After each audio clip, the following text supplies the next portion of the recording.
The Dorkening and all affiliated shows are not intended for anyone under the age of 18.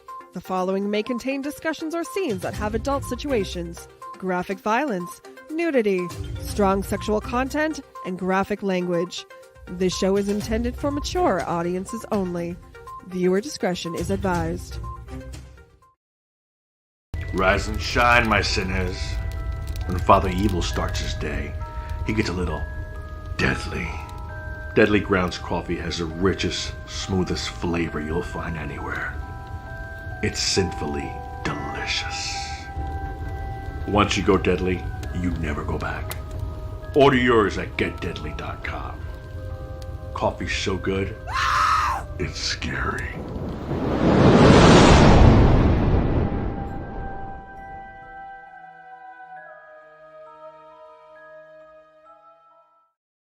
Hey, you dorks, this is Gunnar Hansen, Leatherface from the Texas Chainsaw Massacre, and you are listening to The Dorkening. Hi, I'm Brian Johnson, and although you probably accidentally stumbled across it and have no idea why you're watching it, you are in fact watching The Dorkening. Hello, this is Tom Kenny, voice actor, the voice of the Ice King on Adventure Time, and SpongeBob SquarePants. Meow. Oh, Gary the Snail, too. Hey, guess what you're filling your eye holes and ear holes with? The Dorkening! Oh, I love the Dorkening. Very popular in Ooh. And Bikini Bottom. Hi, I'm Lou Ferrigno. You're watching The Dorkening. And you know what? You don't like me when I get angry, so don't get me angry. You better keep watching The Dorkening. Hey guys, this is Felissa Rose, and you're watching The Dorkening. Hey guys, it's Courtney Palm. We're shooting Death House, and you're watching The Dorkening. This is Anthony Michael Hall, and you're watching The Dorkening. Stay tuned. My friend's going to show you what entertainment's all about, baby. The Dorkening. The Dorkening. Yeah, The Dorkening. That guy had to hold up a fake head forever. It was crazy. If you guys watch that shit, the back cut scenes. All right, everybody, welcome to the Ganja Gospel. I'm Pastor RootZ, and this is Sister Lolana. Hello, everybody. Otherwise known as the Heavy Witch. Yeah, and today is the day that Lord Enki made, and we are going to blaze the ganja. So I hope everybody has their ganja rolled up and hold on to your seats, because this shit's about to get deep. Mm-hmm. We're getting into the flood, the biblical flood, and y'all know in your Bible, there's an Old Testament, and then a flood happens. And then supposedly our days start. But what's more remarkable is what happened before that damn flood. Because there's all this history that, you know, is totally hidden from us and lost. Even in the Bible, it doesn't really describe all the cool, crazy things that went on during the Old Testament. Now you might say, why does that matter? Painting with squirrels, whatever. Cheers, squirrels. You might say, why does that matter? Well, you got to figure out the past to understand the present or the future. You know what I'm saying? Because what if God did create just people, and there's some dudes up in the clouds and shit, and we're all down here stuck by ourselves, and we're putting these type of people in charge. We're thinking they're above us in some kind of way. But what if it was never like that? What if we were all equal, and the whole God thing is the real truth, and we were all created as equal? Then why are we subjected to people of power and shit? You know, that's my kind of thing about it. It really stems, where it's pointing to, is they bred certain people for certain jobs, and then they bred again a certain faction that was put in charge of us. So they actually had more DNA, like a better DNA strain than the normal person had. So we're going to get to this and see what happened to this creation, and we're going to hear about, you know, the fallen angels, and the devil is coming. The devil, the Satan is coming, everybody. And it's not a serpent. It has nothing to do with being a serpent. Remember, when they reportedly landed here, they never knew what a snake was. They never knew what a serpent was. They had never seen it before, ever. Never before seen it. Never before So seen that it. is something native to Earth. The native serpent. to Earth and native to our tongue. Where when the cursing and stuff, oh, you're the snake and the snake tongue and the blah blah blah blah blah. That's all for our earth. That's all earth. It's not anything to do. They say anything to do with them. The snake a lot goes with the kundalini and the intertwining of the DNA. There's a lot of cryptid deep stuff there too. But we're gonna hear about what happened in the beginning times here and before the flood. This is, I believe, this chapter here, this tablet is before the flood. We still have lots to go with spaceports and starships and Mars and the moon and all kinds of cool stuff before this flood ever happens. I know it sounds fucking crazy, but lo and behold, there's writing on our planet that is ancient that says these exact things happened in their spaceships flying around all over the place. So that's pretty fucking cool to me, man. Very cool. Where are we at Very here? cool. First, before we begin, I just want to say to all those in here, thank you for joining us. Appreciate you. Light up that bowl, bong, or joint as we fill the pews and get started. The commercials in the beginning for still Toking with the Dorkening and Hellfire Radio and Deadly Grounds Coffee. All of those beautiful links to support all of that beautiful networkability is down below in the descriptions, including ours for TwizTD RootZ. So if you're watching on any other page out there, if you'd like to discuss, we are mainly in the TwizTD RootZ YouTube channel discussing what is going on. So you're more than welcome to chat here or anywhere for that matter. So let's get started on what happened last time. This is the day that Lord Enki made. This is a day for Ganja. All right, everybody, spark it up. You know what time it is. It's time for the 420 Ganja train. Woo, woo. Woo, woo. All right, so synopsis of the 8th tablet. This is what we read about last time. Adapa's wide understanding amazes Nibiru's savants. On Anu's orders, Adapa is brought to Nibiru. Now remember, Adapa is basically the second Adam, okay? And Earthling's first ever space journey. It's the first time an Earthling has ever been in space. Enki reveals Adapa's parenting truth to Anu. Does anybody remember what the parenting truth was? Yep, he's his kid. Yep. He banged some chicks at the pond, and he made Adam and Eve. Yes, he did. He kept it a secret. Enki justifies his deed by the need for more food. Adapa is sent back to start farming and shepherding. Enlil and Enki create crop seeds and sheep lines. So all the grains and the sheep and the herds that you see on this earth were created somewhere else. By Lord Enki and Enlil, and they created a slave because they needed more food. And they created the food and the sheep for the slaves to take care of. That's some shit, man. Ninurta. Now we're wearing Gucci and Prada. Ninurta teaches Cain or Cain crop cultivation. Marduk teaches Abel or Abel shepherding and wool making. Fighting over water, Cain strikes and kills Abel. Cain is tried for murder, sentenced to exile. Adapa and Titi have other offspring who intermarry. Adapa and Titi are the second Adam and Eve, by the way. On his deathbed, Adapa blesses his son Sati as his heir. As a descendant, Enkime is taken by Marduk to Lamu. Yes. So Sati is another one you can follow in the kingship line, right? This is Samaria we're talking about here. The first civilized city. It was Adam and Eve and all their freaking kids. All their freaking kids. You know, were they white? Were they black? They don't say. They don't say what color they are. But later, we're going to hear some stuff. All right. Who's who? So synopsis of the 9th tablet.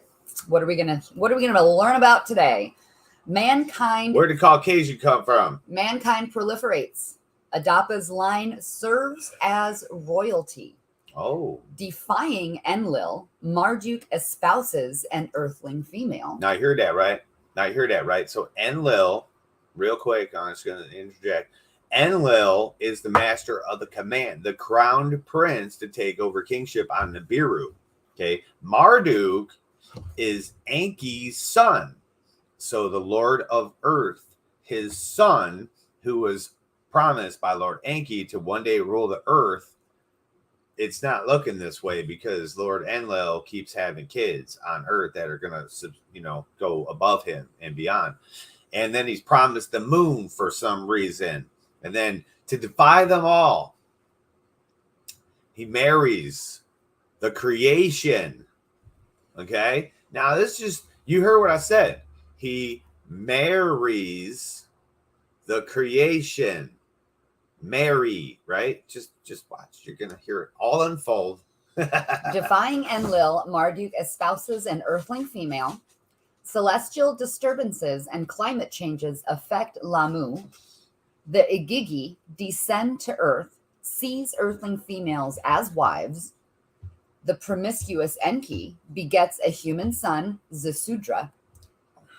Droughts and pestilences cause suffering on earth. Yes. Now here, are you done with that one? Oh, I just real quick. Now I want you to remember when it said God gave his only begotten son to die on the cross. Which time? Which one? Because there's no ever not just one begotten son. These dudes were perverts. They literally, if they found a hole, they shoved some shit in it. They caused the phallus to drip and they banged some shit. They had lots of kids. You hear tons of people being born. Enlil sees it as a fated retribution and wants to return home. Ninmah, aged by Earth's cycles, also wants to return. A mystery emissary warns them not to defy their destiny. Signs increase of a coming calamitous deluge. Most Anunnaki begin to depart back to Nibiru. Enlil enforces a plan to let mankind perish. Enki and Ninmah start to preserve Earth's seeds of life. The remaining Anunnaki prepare for the day of the deluge, or the deluge. The flood. Nergal, Lord of the lower world, is to issue the warning. So Nergal, not Satan, not the devil, just the Lord of the lower world. The lower world. So what would that mean? Well, they're mining gold. They're down there digging in the earth. They're underground, you guys. They have a fuck ton of primitive workers down there. There is a shit ton of people down there. They have to have someone in charge of it. So there is the Lord down there. There's the sheriff. You know what I'm saying? I'm the boss down here, right? Then we got the boss on top of earth. And then we got the boss in the stars, making sure all the ships come and go, make sure they're doing their job, make sure everything's running good. That's the master of the command, right? And then we got the king of a whole nother planet. It's like you got to follow these little steps. So when you talk about Satan or the devil and stuff like that, and then you got this guy named Nergal. Well, before there was ever Satan and the devil, there's this guy named Nergal chilling in the earth where you all think hell is. You know what I'm saying? I'm not saying maybe it's not there. Who knows? Maybe it goes into a different realm through a portal and you burn, but who knows? But what I'm saying is a lot of people think it's inside the planet and you go like underground and you burn in this hell, or you go into this fantasy land in the stars in our clouds.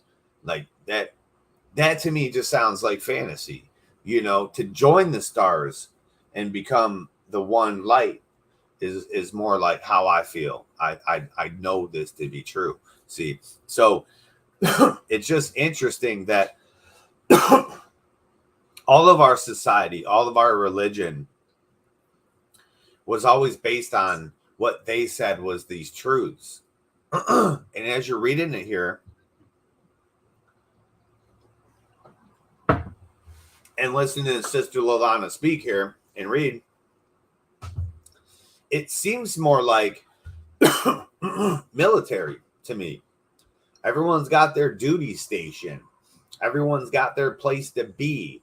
There were people that were more in charge, that were higher ranking than the other ones that were put in charge of those ones. You don't really hear too much about the heroes. You know, you just hear there's 50 heroes, 200 heroes, 900 heroes. You don't hear their names really. You only hear the masters of the commands, the people in charge. They're direct children, right? Or you got Nergal, who's downstairs, but then you have the other people like the 7 birth mothers and people like that you get their names. And not until this chapter here do you start hearing some of the names of the Anunnaki that actually took up station on Mars, right? That's Lahamu, right? So on Mars, the climate was changing. Storms were happening, right? A big fucking meteor hit Mars in those days and caused a planetary storm to go around the planet, as if a flood were to go across our planet all the way around. They have a storm that goes all the way around because, of course, they don't have no water. They only got sand. So this is happening in those days.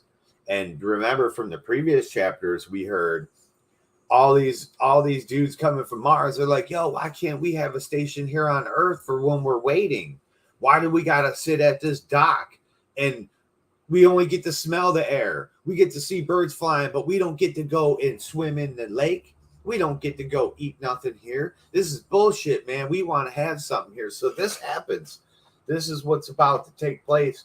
And you guys know it famously in your holy books as when the angels, the watchers, defied God, and God sent them to earth, made them fall from heaven as the 200 watchers or fallen angels. And really there was 22 that were leaders of this and in charge. 2 of them got charged for it indefinitely for being the conspirators. 1 got the wrath and he got flipped upside down. So that's why when they say the devil is Semyaza, but really Azazel was the one that got the worst of the punishment. You know what I'm saying? So Azazel, throughout history, like, see how she's make-upped up and got jewelry on and stuff? Azazel taught humans that. Like, we didn't know these things. We only knew in the beginning. People only knew what Lord Enki and Nimma and those people taught them. They were teaching about science and astrology. They weren't teaching us how to make weapons and kill each other and fornicate and make jewelry and body art and tattoo and piercings and all that shit. They weren't teaching us none of that. That's why you see pictures of Samaria. People were naked. They wore a loincloth, and they were farmers and cattle herders, hunters, gatherers. They didn't hunt though. They herded, you know. So let's see what happens in this 9th tablet here. It's fascinating shit. The 9th tablet. In the days of Lumak did Marduk and the Igigi with earthlings intermarry. In those days on earth, the hardships were increasing. In those days on Lamu, with dryness and dust was the planet enveloped. The Anunnaki, who decree the fates, Enlil and Enki and Ninmah, with each other consulted. What conditions on earth and on Lamu were altering, they wondered. On the sun, flarings they observed, and the net forces of earth and Lamu, there were disruptions. In the Abzu, at the tip of the white land facing, instruments for observing they installed. In the charge of Nergal, the son of Enki, and his spouse Ereshkigal, the instruments were put. To the land beyond the seas, Ninurta was assigned. In the mountain land, a bond heaven-earth to establish. On Lamu, the Igigi were restless. To pacify them, Marduk was the task given. Until what are the hardships causing? The way station on Lamu must be kept. What up, Jeffrey? So to Marduk the leader said. The 3 who the fates decree with each other consulted. They looked at each other. How old the others are. Each one of the others thought. Enki, who the death of Adapa was grieving, was the first one to speak. So real quick, you hear this, right? So while she smokes on the good old ganja, hello everybody, Jeffrey Allen, what's up? So here we're hearing this, right? People always ask you, or they speculate now, who's in charge of this planet? Who's really in charge? Is it the president of the United States? Is it this person? Is it that person? You know, where'd the Anunnaki go? They didn't have to go anywhere. You heard it. They wrote it down and said, in those days, right here, what they're talking about, the days before the deluge, right before the deluge, they were intermarrying and interbreeding with the humans. The Anunnaki were. So when you say, like people speculate today that we're the Anunnaki, that we are the Anunnaki, that's fucking 100% true by what they're saying. These are breeding programs. If any of you have ever done any kind of breeding programs, anything animal-wise, you know exactly what I'm talking about. You breed something long enough and you get genetic stabilities of one direction. You know what I'm saying? Or you could always keep continuously having that crossbreed. But you could start with the pure bloods and get the mud bloods down the way, you know, if you don't breed correctly. And that's kind of like what this planet was, a huge breeding program. And you're going to hear the specifics of this breeding program and how the manipulation of the United States was set up. You're going to hear this shit roll out of her tongue, out of her mouth in just a few minutes. And it's crazy. It's crazy, man.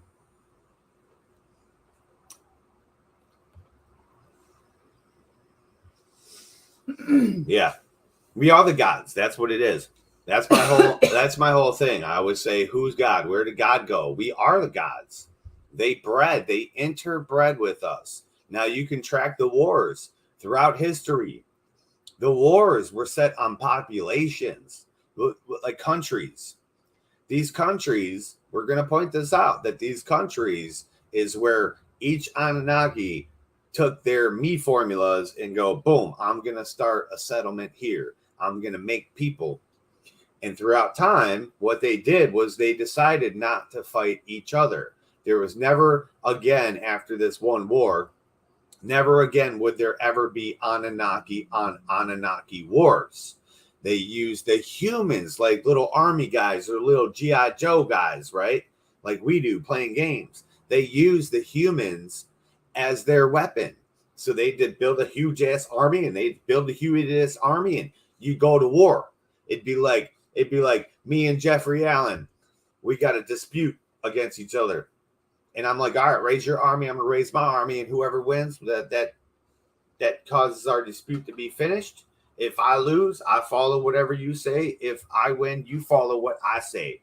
And normally, these entire civilizations of that specific Anunnaki me formula, you know, were completely annihilated, wiped off the planet, you know, and that Anunnaki person may have had to step down as being ruler of that specific spot. No coffee? No, it's water. Oh, specific spot. Or even go back to Nibiru, because what you heard, they're looking at each other going, God damn, you guys are getting old. And it's not that they're aging. It's called radiation from our sun is what's aging them, dude. Just like when you go get cancer, you get your radiation, get your poison and shit. I say, don't do that, man. Take your cannabis. You know, let's see what we got here, Amber. Okay. More than 100 shars since my arrival have passed. To his brother and sister, he said.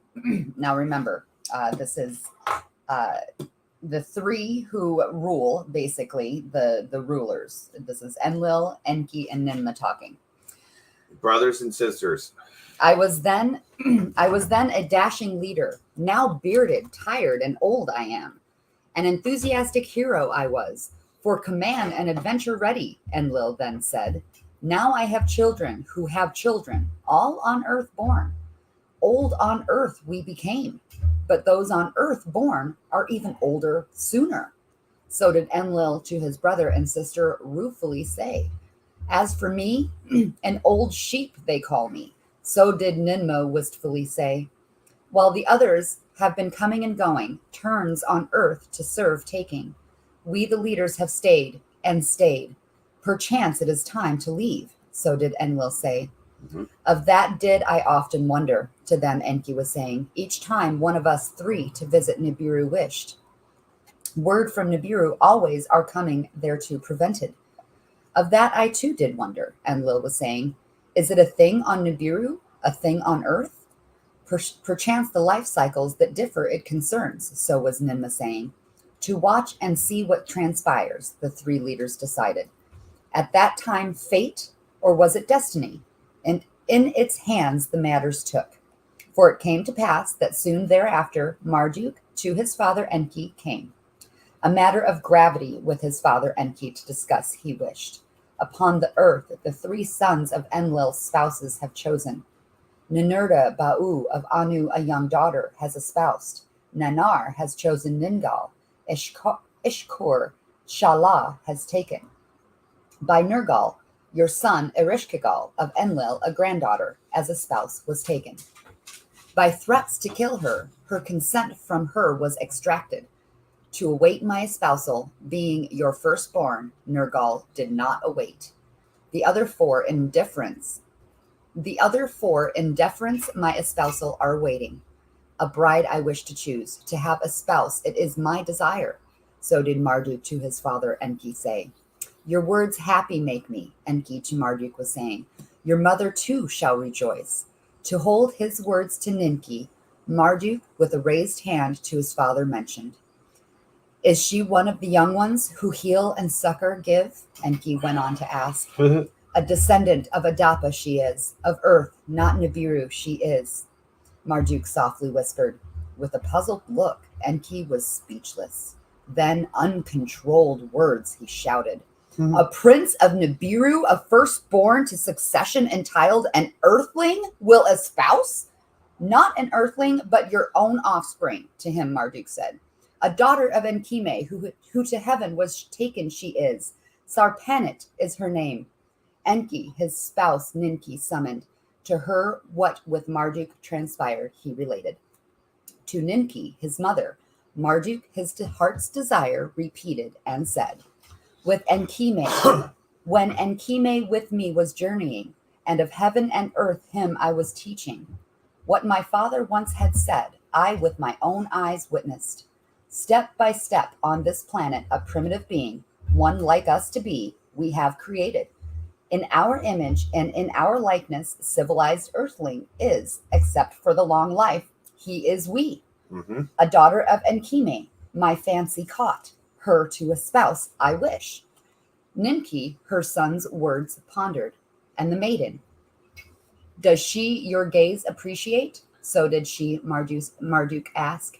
Indeed she does, Marduk to his mother said. So he's been already fucking with this chick. This is not the matter to consider, Enki with a raised voice said. If our son this shall do, to Nibiru with his spouse he would never go. His princely rights on Nibiru he forever will forsake. To this Marduk with a bitter laughter responded, my rights on Nibiru are non-existent. Even on earth my rights as firstborn have been trampled. This indeed is my decision. From prince, a king on earth become, the master of this planet. Let it so be, Ninki said. Let it so be, Enki also said. They summoned Matushal, the bride's mother. Methuselah. Of Marduk's wish, they told him. Humbled, but with joy, overwhelmed Matushal was. Let it so be, he said. When of the decision Enlil was told, with fury he was seized. It was one thing for the father with earthlings intercourse have. It is another matter for the son and earthling to espouse, lordship on her to bestow. Now you heard that, right? So Enki, he's got the holy seed. He's like, I created these things. Marduk didn't have no hand in it. Now Ishgal or Nergal, whatever, the younger son, right? Not the youngest son, but the younger son, or I'm sorry, the second oldest son, had a part in making humans, right? Not Marduk. So Enlil or Enki is like, hey, I'm your dad. I can go bang these humans, but like you can't. You shouldn't do that. I'm allowed to because I'm the scientist, dude. I'm investigating and researching.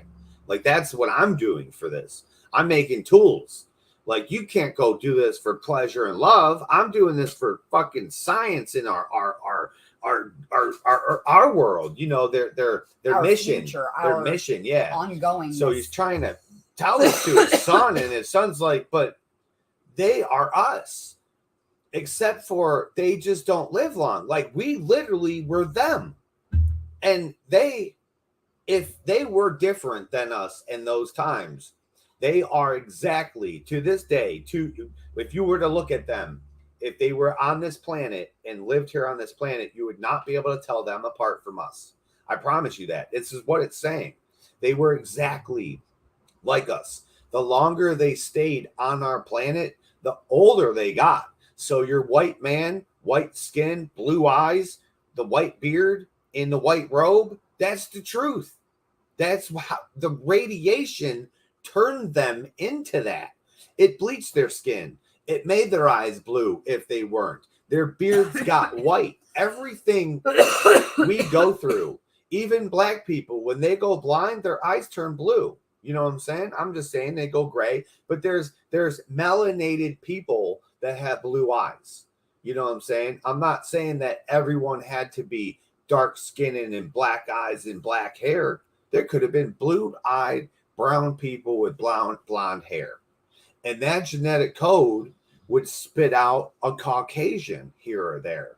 Those Caucasians would probably stick together and keep breeding. So would the melanated people, you know. So we got this situation going on where they're like, hey man, you can't be doing this, and especially you can't marry a damn human.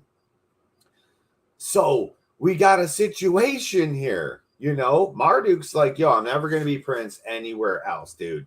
I want to rule this planet here. Once you guys all leave, I'm gonna stay here with these humans, right? So this is where genetic diversity changes right here, and he actually gets banished to a place of 2 towers, right? Prophesies that these 2 towers would be destroyed, and that Jesus and Christianity would rule these areas. So let's find out where the hell these places are.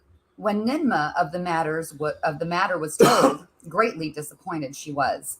Marduk, any maiden of ours could espouse, even from my own daughters by Enki he could choose. Half sisters, as is the royal custom, he could espouse. So did Ninmah say. You want any of them hoes? With fury, Enlil to Anu on Nibiru of the matter, words beamed up. Did you want him? Yeah, no, I'm good right now. Too far. With fury, Enlil to Anu on Nibiru of the matter, words beamed up. Too far has this behavior gone. It cannot be allowed. To Anu, the king Enlil said. On Nibiru, Anu the counselor summoned the matter with urgency to discuss. In the rule books of such a matter, no rule they found. Anu, the savants, also summoned the matter's consequences to discuss. On Nibiru, Adapa, the maiden's progenitor, could not stay. To Anu they were saying, therefore, to return to Nibiru with her, Marduk forever must be barred. Mm-hmm. Indeed, having to earth cycles become accustomed, even without her, Marduk's return impossible might be. You see that? So Marduk has been on, all these people have been on Earth for so long that they got so used to Earth cycles of radiation that they think even if they were to go back to Nibiru, they wouldn't reset themselves. They wouldn't replenish themselves. And now he's banned. If he marries this Earth chick, he can never, ever go back to Nibiru, ever. And he's like, I don't give a fuck. So were the savants to Anu saying. With that, the counselors too agreed. Let the decision to Earth be beamed, Anu was saying. Marduk marry can. But on Nibiru, a prince he shall no more be. The decision by Enki and Marduk was accepted. Enlil, too, to the word from Nibiru bowed. Let there be a wedding celebration. In Eridu let it be, Ninki to them said. In the Eden, Marduk and his bride cannot stay, Enlil the commander announced. Let us to Marduk and his bride a wedding gift make. a domain of their own, away from the Eden, in another land. So did Enki to Enlil say. Of Marduk being sent away, Enlil, with consent to himself, was thinking, to what land, of what domain are you speaking? Enlil to his brother Enki said, a domain above the Abzu, in the land that the upper sea reaches, one that by waters from the Eden is separated, that by ships can be reached. So did Enki to Enlil say, let it so be. Enlil said, in Eridu, a wedding celebration, Ninki for Marduk and Sarpanit arranged. Her people, by the sound of a copper drum, the ceremony announced. With 7 tambourines, her sisters, the bride, to her spouse presented. A great multitude of civilized earthlings in Eridu assembled. Like a coronation to them the wedding was. Young Anunnaki also attended. Igigi from Lamu in great numbers came to celebrate our leader's wedding. Of Nibiru and Earth a union, to witness we came. So did the Igigi their arrival in large numbers explain. Do you want to talk or do you want me to keep going? I want you to smoke that joint and fix my shirt. So this is the first time that the Mars people, Lamu is the Mars. And the Mars people, they're on the way station up there. They get to come down for Marduk's wedding. Now we hear about this, okay? He says he wants to be in a place above the Abzu that separates from the sea that separates it, right? And they're not allowed to go and eat it. Man, we can think about, he could be in Russia. He could be in Italy and Greece. He could be in North America because, no one has rolled out the Abzu of being Antarctica yet.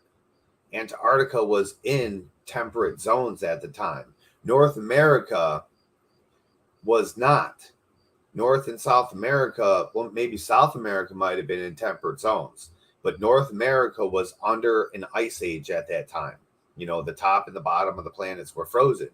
But what was the top and what was the bottom? Say if our Earth sits on this axis, well, what if it was straight up and down at the time? You got to take our planet and spin it and see what degree axis it was on to where that ice would have been, and what land would have been showing. And if the water was really, it wasn't that the water was lower, is water was all frozen or underground. It was a lot of shit was underground, right? So there wasn't like vast deep oceans that we have. They had like a sea, they said, not like this fucking huge deep shit that they have. The water was low. So when we look at Africa, India, all these places, those places would have all been connected. Like they would literally, they're connected now, but I mean, they would be really connected. There would be marshlands connecting all of them, or low plains. And then they said the place of the mountains. Like they're talking about all these different places where they're going to start setting up new spots outside of where they've been for this 100 freaking shars, 400,000 years. Now they noticed climate changes and stuff. And if you guys notice, they put up, what up, Scott? They put up listening posts. So these are forward observation areas, right? Or posts. So they're going to the top of the planet where it was ice. They built a structure so they can look out into space and see what the fuck was happening and look at the planet. They went to the bottom of the planet, built the structure. They went over here, built the structure, went over here. They went in the ocean. They went under the ground where they were mining. They put up seismic activities. They were like, what the fuck is happening? Everything's changing. Now, you might think for them, it's probably changing quick because for them, 1 year to the next ain't shit. But for the planet Earth, that's 3,600 years is one of their fucking years. That's a long time for Earth. Maybe not cosmically, but for change to watch changing, they're probably watching shit like, holy fuck, what the hell's happening?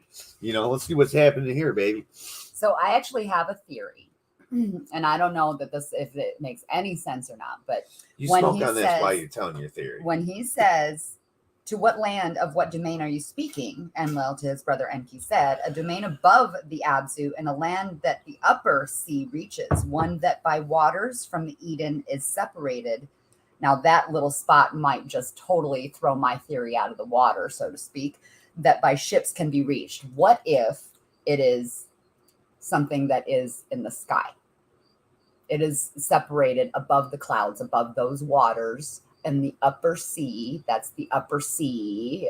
And like I said, that one little bit, one that by waters from the Eden is separated, might just throw that theory out of the whatever. But I just thought by ships, their ships at that time are not sea ships. They're fucking spaceships. So I'm thinking, what if it's a fucking, they wanted to build him a sky fucking city. That's just me though. That's just my thought. Yeah, remember right now he's the master of Mars. So he basically owns Mars. Okay. He was given the moon and he's like, nah, fuck the moon. This place sucks. So I don't want to fucking be on the moon. And they were like, all right, we got to be on Mars. So he really wants the Earth. So it's possible, separating the sea from the sea. And I always talk about the water from the waters. Like space is like an ocean. It's like water out there, because how you move through water and how you can't breathe underwater, it would be like that, I believe, in space. You would be flowing. There's no pressure. That's the whole point of it. There's no pressure. There's no frequency. Like there's frequency, but there's no frequency giving you a magnetism, like a ball of magnet. You're in the ball of magnets. So you're floating through that bubble. When you take two magnets, push them together, you're floating through that bubble out here. And of course, there's no oxygen. There's nothing that you can breathe. You know, just because we can't breathe in space doesn't mean that something else can't breathe in space, because we breathe a certain chemical mixture, right? And that chemical mixture can variate and we can survive on pretty freaking extreme shit. We watched a show where these dudes survived in the bottom of a damn volcano breathing that shit. That's pretty freaking remarkable. Not forever, but damn, they were there for 4 days. They were there for a lot longer than you would anticipate surviving something like that for. So it's possible that the seas from the seas, possibly, maybe he's got this station. Now, we also hear in history, we also hear in history throughout all the different civilizations, they always talked about a star that never set. I'm not talking about the North Star, because that shit goes away during the day. They talked about a star that never set. That's a spaceship in the sky, bro. If you can see that shit during the day and you see it at night and it's glowing, that's a spaceship that was sitting there. That was a mothership. So whether it be Enlos or Enkis, you know, who knows? So it is a good theory. It's possible. An interesting theory. Now we're going to hear, though, where possibly he went, who he found when he went there, you know, because it sounds to me like, if I had to just guess, being the sheeple of the map that they show us of the earth, and being that I'm a sheeple and think that the earth's always been tilted this certain way and never moved or flipped upside down, because that's what I think. I think when they landed here, what we see now, flip that shit upside down, and that's what the hell they looked at. It was completely upside down, because the way they describe shit, east from west, sometimes puts them in the wrong area. I'm like, the earth had to be shifted differently when I did my research. It's been a long time since they've been here and they got here. There's no reason why the earth can't shift, especially with the calamities that have happened. They said that mountains formed by their will. Like mountain formed up. They bash mountains together by frequency weapons and shit.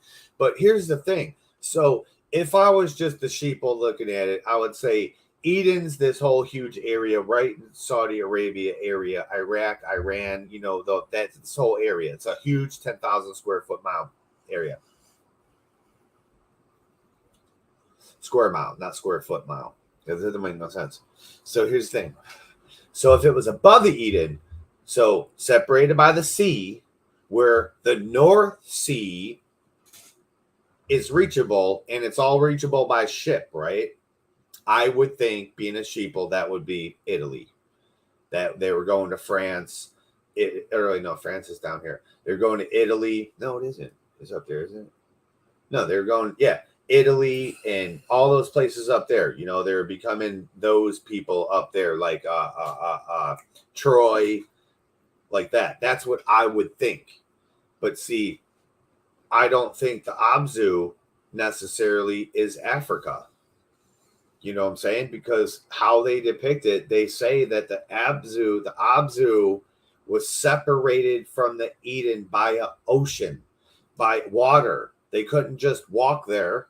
And where the Eden is, you can walk to India, Asia, Africa. You could walk to Russia. You can walk to all those countries from the Eden on our map today. And with the water way less, shit, it was all one land. Even easier to walk there then.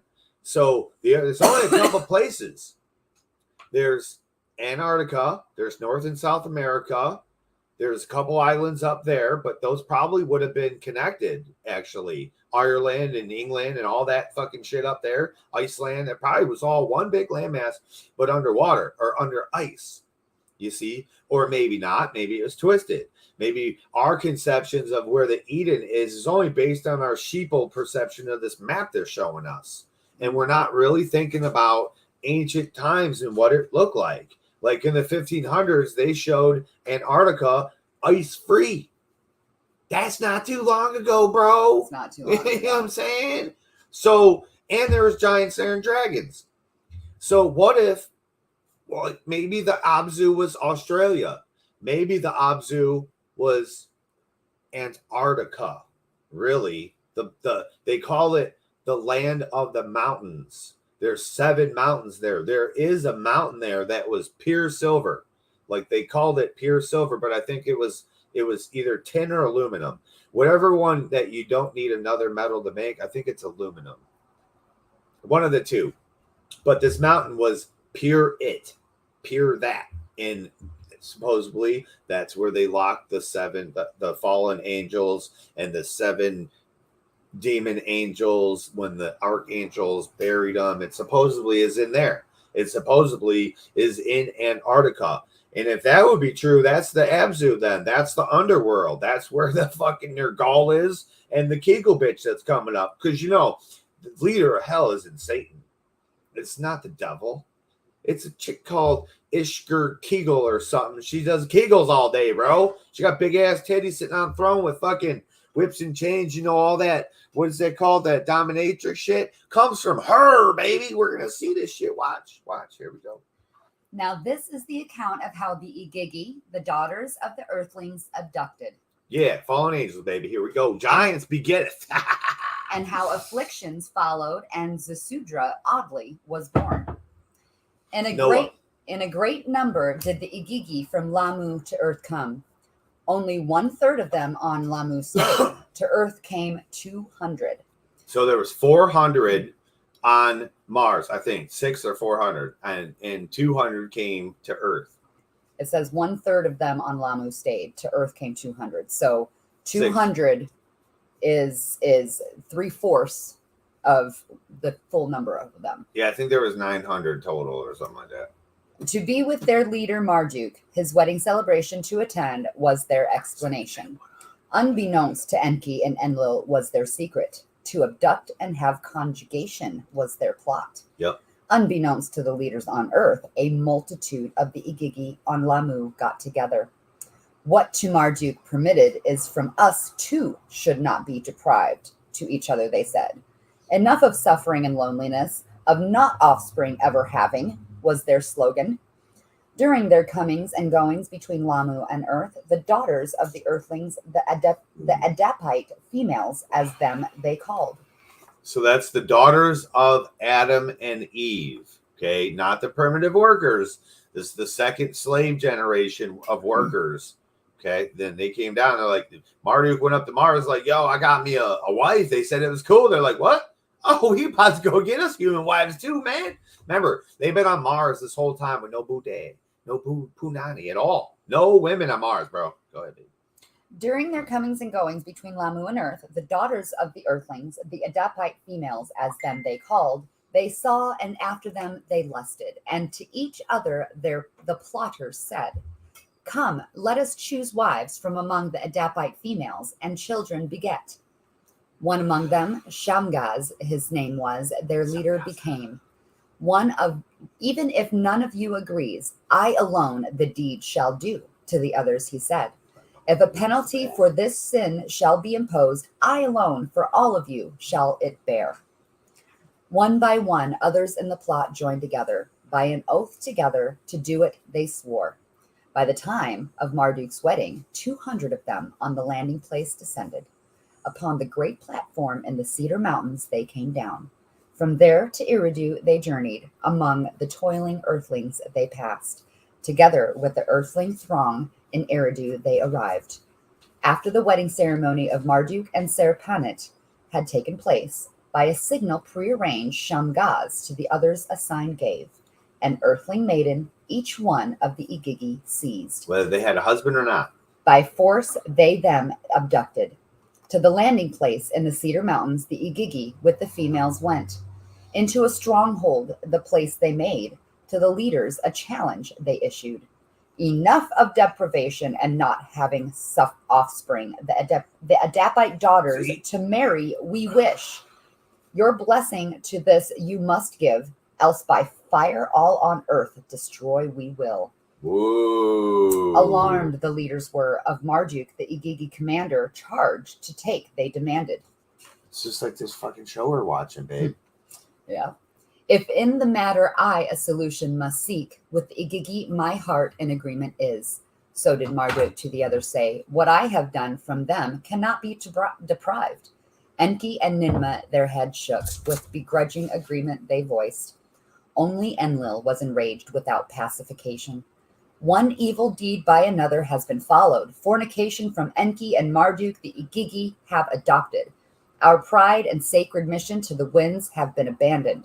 By our own hands this planet with earthling multitudes shall be overrun. With much disgust was Enlil speaking. Let the Igigi and their females from earth depart. On Lamu, conditions unbearable have become. Surviving is not possible. So did Marduk to Enlil and Enki say. In the Eden they cannot remain, Enlil with anger shouted. With much disgust the gathering he left. In his heart things against Marduk and his earthlings was Enlil plotting. Upon the landing platform in the Cedar Mountains were the Igigi and their females secluded. Children there to them were born. Children of the rocket ships they were called. Marduk and Serpanit, his spouse, also had children. Asar and Satu were their first two sons called. To the domain above the Abzu, to him and Serpanit granted. Marduk the Igigi invited. To dwell in two cities that for his sons he had built. Marduk the Igigi summoned. Some of the Igigi and their offspring to the domain in the dark-hued land came. On the landing platform in the Cedar Mountains, Shamgaz and others did remain. To the far eastlands, lands of high mountains, some of their offspring went. How Marduk of earthlings his strength increases, Ninurta carefully observed. What are Enki and Marduk scheming? To his father Enlil, Ninurta said. The earth by the earthlings inherited will be, Enlil to Ninurta said. Go, the offspring of Ka'in find. With them a domain of your own prepare. Who? Ka'in. No, who was supposed to go there? Go, the offspring of Ka'in find. No, who? Oh, Enlil to Ninurta said. So Ninurta. Remember the dude who got to make people. He has made the people. To the other side of earth Ninurta went. The offspring of Ka'in he found. How tools to make and music to play he them taught. How in mining to engage and smelt and refine he showed them. How to build rafts of balsam trees he showed them. To cross a great sea he them guided. In a new land a domain they established. A city with twin towers they built. Holy fucking shit. A domain beyond the seas it was. The mountain land of the new bond heaven earth it was not. In the Eden, Lumak was the workmaster. Quotas to enforce was his duty. The earthlings' rations to reduce was his task. His spouse was Batanash, The daughter of Lumak's father's brother she was. Of a beauty outstanding she was. By her beauty was Enki charmed. Enki to his son Marduk a word did send. To your domain Lumak do summon. This shit's getting fucking twisted, man. We just gotta stop for a second, okay? Because, like, literally, she passed through it so fast, like it was butter passing through shit or something. I don't know what was happening, but I think y'all just missed it. They literally, Enki's like, yo, Ninurta, the dude who helped them, that's his son. He helped them create the people. He's like, yo, we got this other secret over here still. We got fucking Cain's walking the fucking planet to the east with no beard. He's got a wife. He's making people everywhere. So they're like, hey, Ninurta, go find the fucking people of Cain. Because remember, Cain died. He got hit by a rock or some shit. But he still had all these people that he created. So they're like, go find the people of Cain. And we're going to teach them everything, right? So he teaches them all kind of shit. This is so fucking interesting right here, man. Because there's supposedly this huge island of Mu that was in the middle of the Pacific Ocean, right? So if he is supposed to go walk to the east, right, he could have ended up on this Mu, right, creating Polynesian no-bearded people. Polynesians never had beards, people. This is like the whole secret I've been waiting for somebody to catch on to. It's Asians, Polynesians. Guess what? Everyone says that thinks it was this fucking ice bridge that those people migrated over. No, it says Nergal went and found those people. Maybe they did a little bit of migration because they were hunter-gatherers, right? Those are the hunter-gatherer people. Ninurta. Cain's people. Oh, Ninurta.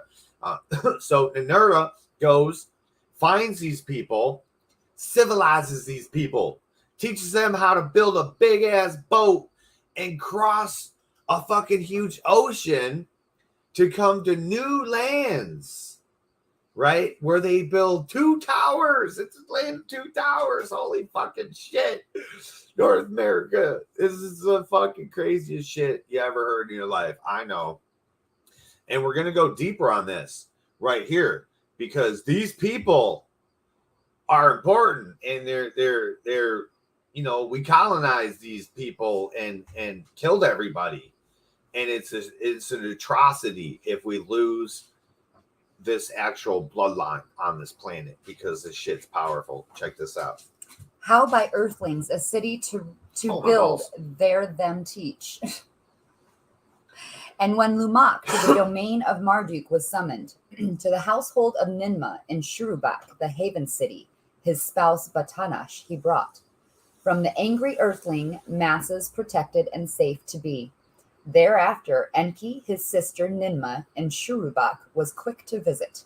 On the roof of a dwelling, when Batanash was bathing, Enki by her loins took hold.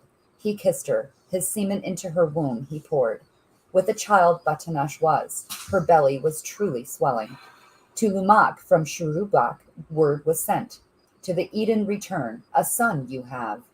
To the Eden, to Shurubak, Lumak returned. To him Batanash the sun showed. White as the snow his skin was. The color of wool was his hair. Ooh. Like the skies were his eyes. Ooh. In a brilliance were his eyes shining. Oh. Amazed and frightened was Lumak. To his father Matushal he hurried. A son unlike an earthling to Batanash was born. By this birth greatly puzzled I am. Matushal to Batanash came. The newborn boy he saw. By his likeness amazed he was. Is one of the Igigi the boy's father? Of Batanash Matushal the truth demanded. Why would he ask that? So this is Methuselah. This is your Bible story. Hold on 1 second. This is your Bible story. Let me just put you in the realm.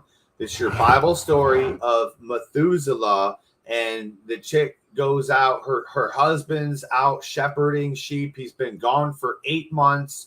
He comes back and he's like, I've not known my wife yet. Why does she have a kid? Remember, he never banged her at all, ever. He got married and went on this big thing for 8 months and came back. He was going to bang her, and she was like, oh, shit, you have a kid. Why would they ask, though, is the Igigi one of your fathers? Because, remember, they were called the children of the rocket ships. These children that were being born from the Igigi. Remember, they do not have the holy seed, the actual platinum patented me formula to make us, to make the right, to continue the formula, civilized man. Yeah, they made atrocities, and so most people are brown. Almost everybody was a brown, melanated color. Okay, whether they had blue eyes, blonde hair, some shit, they were all melanated. Until the Igigi came down, started banging people, made red-haired white giants, and then until this dude was born right here, pure white race, pure white. He was pure white, Caucasian. Is one of the Igigi the boy's father? Of Batanash Matushal, the truth demanded. To Lumak, your spouse, whether this boy his son is, the truth reveal. None of the Igigi is the boy's father.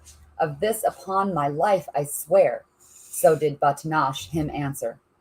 To his son, Lumak Matushal then turned. A calming arm on his shoulder he put. A mystery the boy is, but in his oddness an omen to you is revealed. Unique he is, for a task unique by destiny he was chosen. What that task is, I know not. In time appropriate, known it shall become. So was Matushal to his son Lumak saying, to what on earth was transpiring, he was alluding. In those days, the suffering on earth were increasing. The days colder grew, the skies their rains were holding back. Fields their crops diminished, in the sheepfolds ewe lambs were few. Let the son to you born, unusual as he is, an omen be that a respite is coming. Yes. So did Matushal to his son Lumak say, let respite be his name. To Matushal and Lumak, Batanash, her son's secret, did not reveal. Zasudra, he of long bright life days, she called him. Yes. In Shurubak he was raised. Yes. Ninma on the child her protection and affection bestowed. Of much understanding he was endowed. With knowledge he was by her provided. Enki the child greatly adored. To read the writings of Adapa him he taught. The priestly rites how to observe and perform the boy as a young man learned. In the 110th Shar was Zasudra born. In Shurubak he grew up and espoused Emzara, and she bore him 3 sons. In his days the sufferings on earth intensified, plagues and starvations the earth afflicted. Yep, plagues. Now you hear that. So in the time of Noah, this is the biblical Noah. So there's nothing in the story that talks about Ninma or Enki helping the motherfucker out. Ain't shit about it. They taught him how to build a boat, but there ain't shit about none of that. Whether he's an albino or not, this is the first actual non-melanated Caucasian person they have been reported to have been born. They were like, who the fuck? But now, mind you, not the only, but the only to them. There's sex, not sex, S-E-C-T, sex, right? So there's sections. We got permanent workers. They're black as hell. You had, they're real dark, right? There's your first creation. Then you had the people over here where they probably were all kinds of melanation colors, like a beautiful variations of brownishes, tannishes, and reddish golds. And man, it probably was so fucking beautiful. What if the Anunnaki were a gold color, a bronzish gold? That would be, because they have red, black, red, and brown. I mean, they need that mononucleate, whatever the hell it's called, gold to continue their long life. So why wouldn't they be slightly shimmery or golden or the golden that hue? They call them the shining ones. They're huge. They call them the shining ones. They have a golden hue. Yes. Which makes sense that they Look at our describe that first woman that at our was born with sandy hair and skin as theirs. They don't say the color of skin, but that makes fucking sense that they were golden hued with sandy hair. Boom. Golden. So, you know, I'm sorry. I went off the deep end. No. But it's just, the section. So we had these real brown people. We had these probably mixed of Melanesian people. And then, you know, we had the Anunnaki, Agigi, or the fallen angels, if you will, come down from Mars, and they take wives, they beget wives, and they take them all over the place. You heard this shit, people. They stayed in Afghanistan. They went to this place. They went to the mountain place like Germany kind of shit, you know, away from Lebanon. They stayed in Lebanon where the landing place was, where they had the giant cedars and shit. You know, you could go to these places and look. You can see these platforms today and understand that in that area right there specifically is where these things walked, did what they're saying they did right there. You know what I'm saying? It's fucking wild to just know this truth. It's like, holy shit, these beings, like, that was right there. They really happened. And, you know, the Agigi were putting out white children. White. They call them moon children, I think. But here they're called the children of the rocket ships, because that's what these were. They were belter loaders, dude. They were literally belter loaders coming to Earth, making children of the rocket ships. You know what I'm saying? And they were like, hey, if you don't let us do this, we are literally gonna drop fucking asteroids on you from fucking the belt, dude. Literally, they had, it's like they had all this power up there in space. They're like, we're in space, bro. Don't fuck with us. We'll fucking end your whole world right now. You're gonna let us come down, fornicate with these women, and we want children. That's what they wanted. That's the only thing they wanted. They wanted to reproduce. And that was their whole cry for help. It seems like a very basic thing for them to be able to do. And it's all right. You know, gosh. 100 years. For them to not be able to do that for as long as they were able. You know, they went 100 of their years. Damn. And they say 54,000 years for a human to live is not a long time. They said that they don't have our long life. 54,000, man. That's young. That's yeah. You could ride every roller coaster ever created in 54,000 years. I mean, holy shit. Imagine what you could do. You could walk from one end of the world to the other end. You could swim there fucking that multiple long. Times. Shit. Now, this is the account of Earth's tribulations before the deluge and how the mysterious Galzu, decisions of life and death in secret guided. Now, Galzu, here's the thing. Who is God? Who is God? God is a frequency. We know this. God rules all matter by a vibration that holds mass together, holds electrons together, right? But who's Galzu? Is Galzu created out of the frequency to make sure that humans kept going?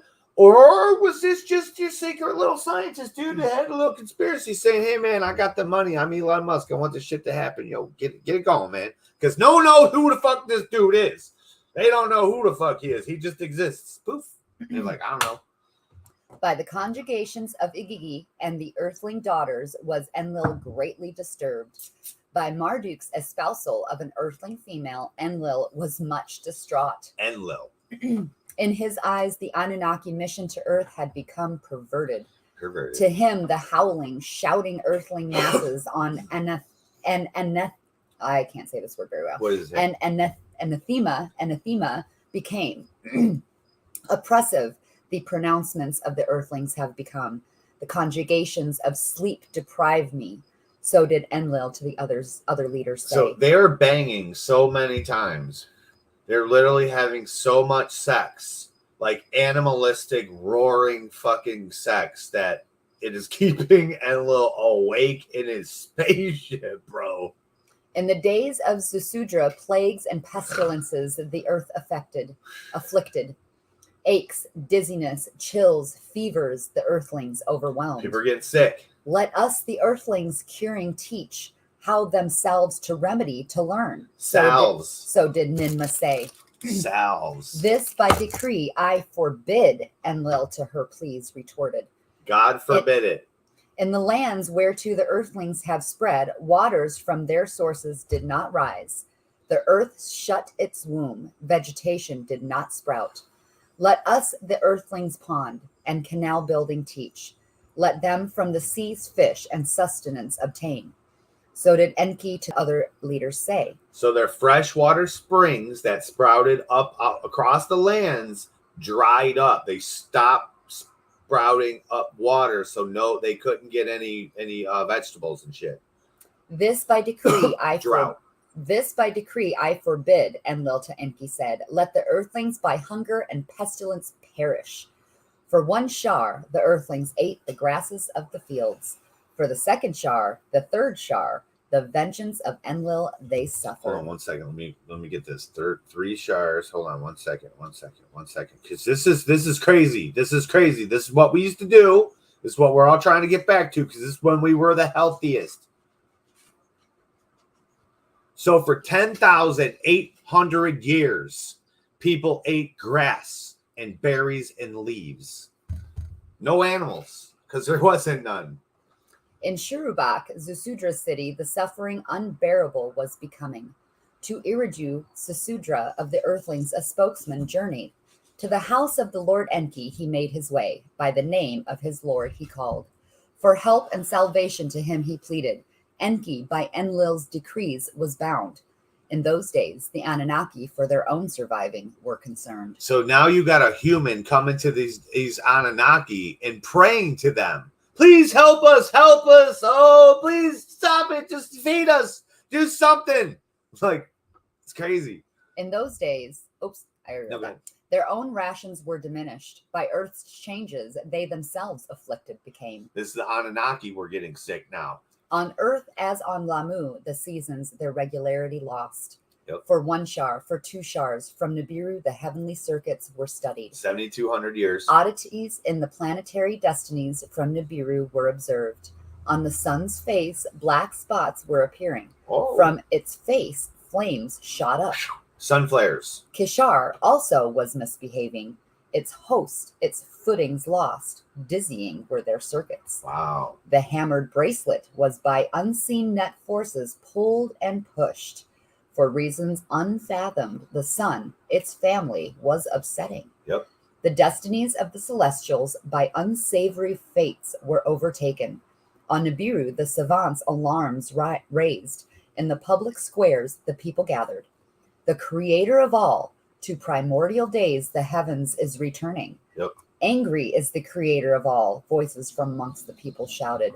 On earth, the tribulations were increasing. Fear and famine, their heads reared. For 3 shars, for 4 shars, the instruments, the white land facing, were observed. By Nergal and Erishkigal, odd rumblings in the earth, in the white land's snows were recorded. The snow ice that the white land covers to sliding has taken. So did they from Abzu's tip report. So they're looking at the ice sheets of our frozen, what do they call that? The ice age. This is the ice age.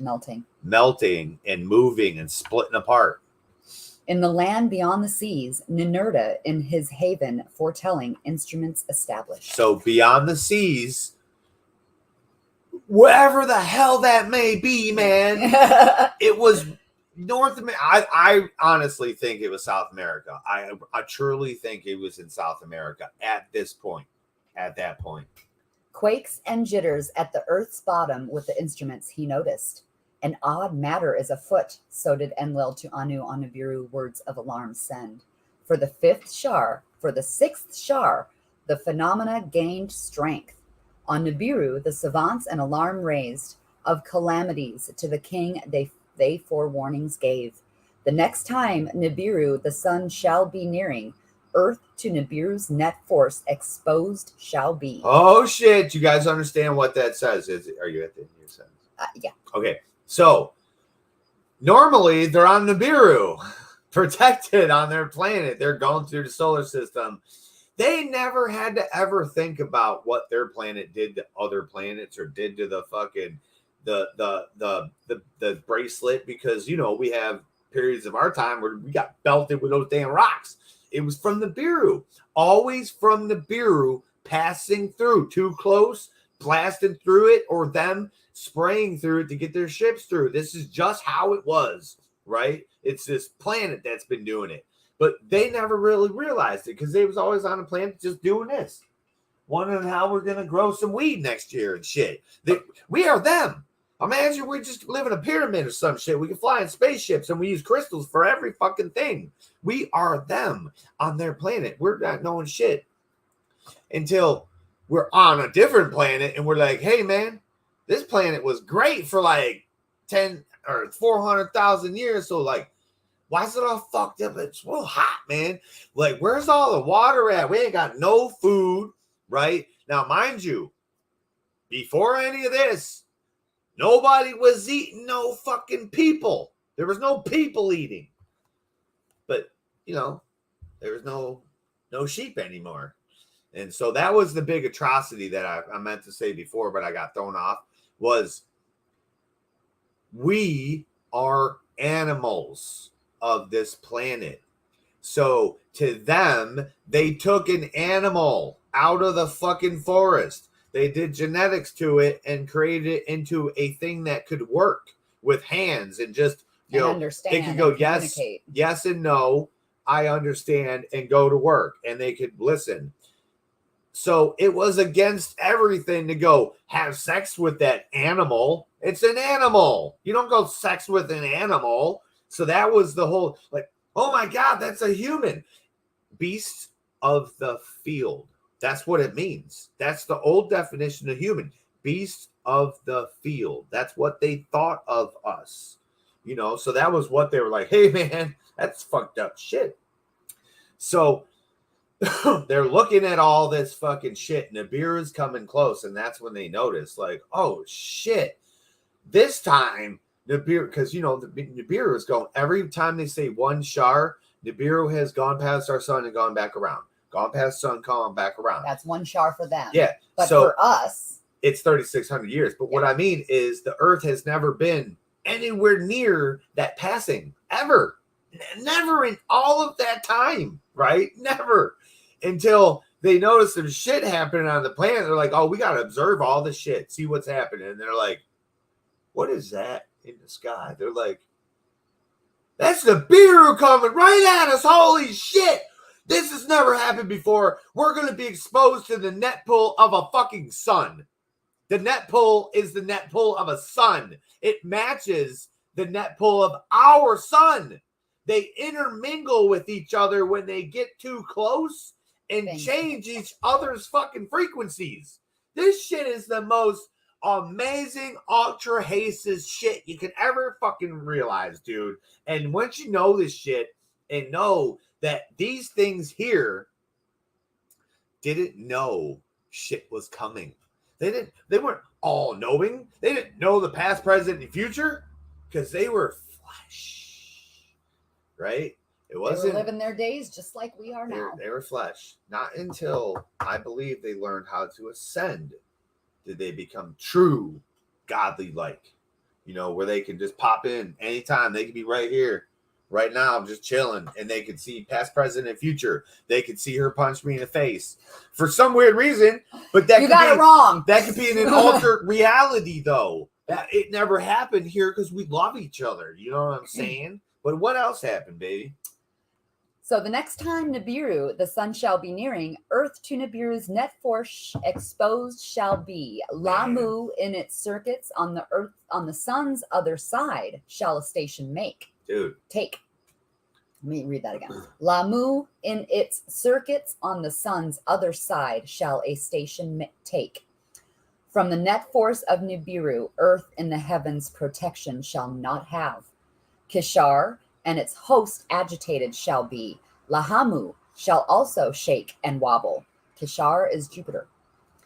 In Earth's great below, the snow ice of the white land is its footing is losing.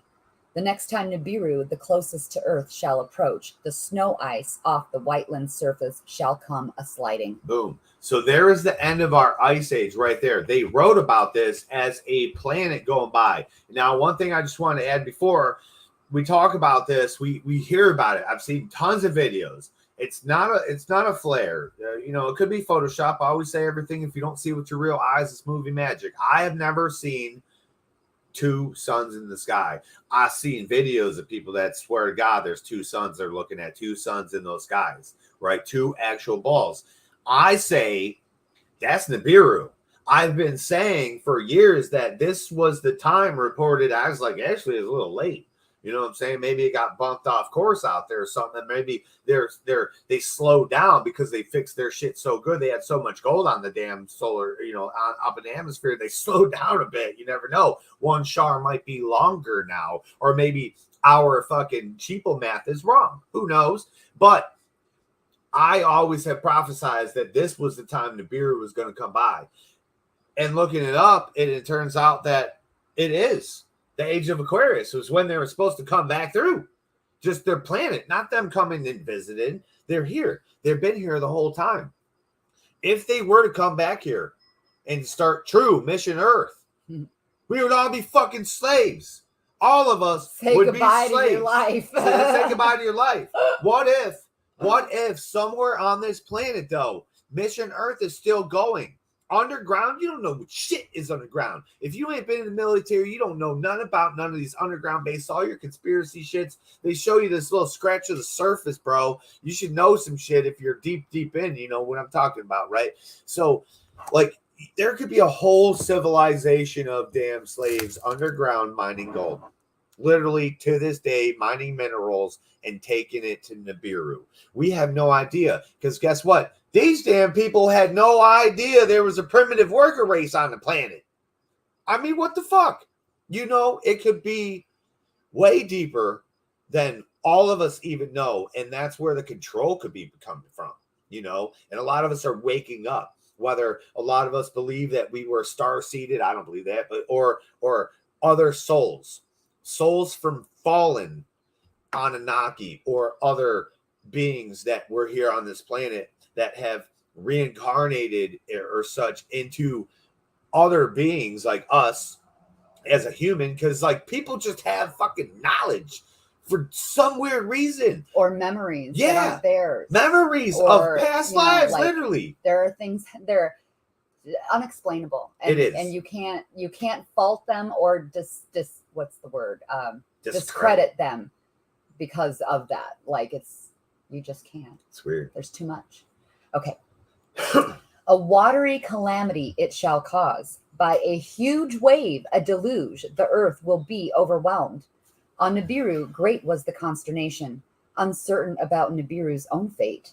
Kings, savants, and counselors about Earth and Lamu also greatly worried. The king and the counselors a decision made for evacuating Earth and Lamu to prepare. In the Abzu, the gold mines shut down. Therefrom, the Anunnaki to the Eden came. In Bad Tibera, smelting and refining ceased. All gold to Nibiru was lofted. Empty for evacuating ready, a fleet of fast celestial chariots to Earth returned. Boom.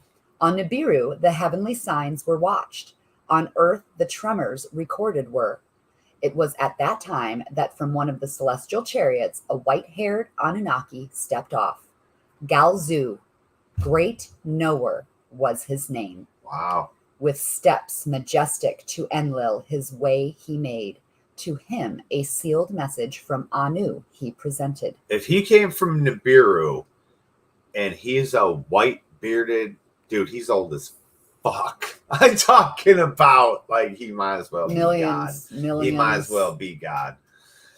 I am Galzu, emissary, plenipotentiary of king and council. To Enlil he said. By his coming, Enlil was surprised. No word from Anu of that did forcome. Enlil the seal of Anu examined. Unbroken and authentic it was. In Nibruki, the message tablet was read. Its encoding was trustworthy. For king and council, Galzu speaks. His words are my command. So did the message from Anu state. What That Enki and Ninmah be also summoned was Galzu's request. When they came, to Ninmah Galzu pleasantly smiled. Of the same school and age we are, to her he said. This Ninmah could not recall. The emissary was as young as a son. She was as his olden mother. Simple is the explanation, Galzu to her said. By our winters slumbered life cycles it is caused. Indeed, this matter is of my mission apart. About the evacuation, it is a secret. So basically, Galzu, even though he's the all-knower and he's old as fuck, it says he's like a gray beard, white bearded dude. But supposedly he went to school with Nimba over there. And Nimba can't recall that, but he's saying, I went to school with you. So that's interesting as shit. Like I said, like, is this God that stepped in? Or is this just some dude that says, hey, man, I want you guys to keep doing this little science experiment, man. It's pretty cool. Like, keep that shit going. You know what I mean? It just steps in like an Elon Musk, you know?